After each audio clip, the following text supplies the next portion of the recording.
নমস্কার, আমি মিঠু। শুরু করছি নজরে রাজ্য।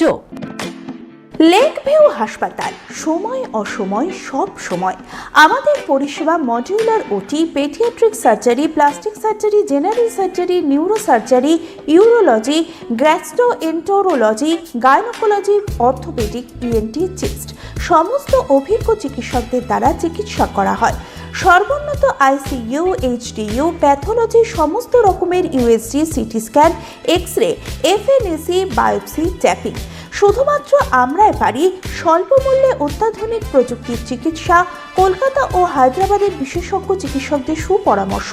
নিজস্ব ফার্মাসিতে 20% ছাড়ে ওষুধ। প্রতি রবিবার প্রসূতি মায়েদের বিনামূল্যে ইউএসজি পরিষেবা।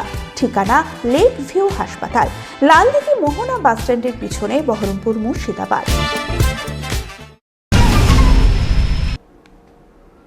যুদ্ধের আবহে কুমোরটুলিতে বিদেশের প্রতিমার বরাত আসছে কম, অনেকে আবার বায়না করেও পিছিয়ে যাচ্ছে। বিদেশে পুজোর সংখ্যা আগের চেয়ে অনেক বেড়েছে। আমেরিকা, লন্ডন, রাশিয়ায় ধুমধাম করে দুর্গাপুজোর আয়োজন করা হচ্ছে। এখন দুবাই, সাজার মতো মুসলিম দেশগুলিতেও ধুমধাম করে দুর্গাপুজো করছে প্রবাসী বাঙালিরা। কুমোরটুলি থেকে প্রতিমা নিয়ে গিয়ে বিদেশে পুজো হয়। এবার পুজো অক্টোবরের মাঝে পড়েছে। বছরের শুরুতেই কুমোরটুলিতে প্রবাসীর প্রতিমার বায়না চলে আসে। ইরানের সঙ্গে ইসরায়েল ও আমেরিকার যুদ্ধের জেরে এই বরাত হঠাৎ করেই কমে গিয়েছে। সপ্তাহান্তেও প্রবল ঝড় বৃষ্টির আশঙ্কা। শুক্রবারের পর শনিবারেও বিকেলের পর থেকে কলকাতা সহ দক্ষিণবঙ্গের একাধিক জেলায় ঝড় বৃষ্টির সম্ভাবনা রয়েছে। ভারী বৃষ্টি হতে পারে উত্তরবঙ্গেও। আলিপুর আবহাওয়া দপ্তরের পূর্বাভাস অনুযায়ী কলকাতায় শনিবারও আরও এক দফায় ঝড় বৃষ্টি হতে পারে। 40 থেকে 60 কিলোমিটার গতিবেগে দমকা ঝোড়ো বাতাস বইবে। শিলাবৃষ্টির সম্ভাবনাও এড়ানো যাচ্ছে না। রবিবার এবং সোমবার ঝড় বৃষ্টির পরিমাণ কমবে। সোমবার পশ্চিম মেদিনীপুর, পুরুলিয়া, বাঁকুড়া, ঝাড়গ্রামে ঝড় বৃষ্টির সম্ভাবনা বেশি থাকবে।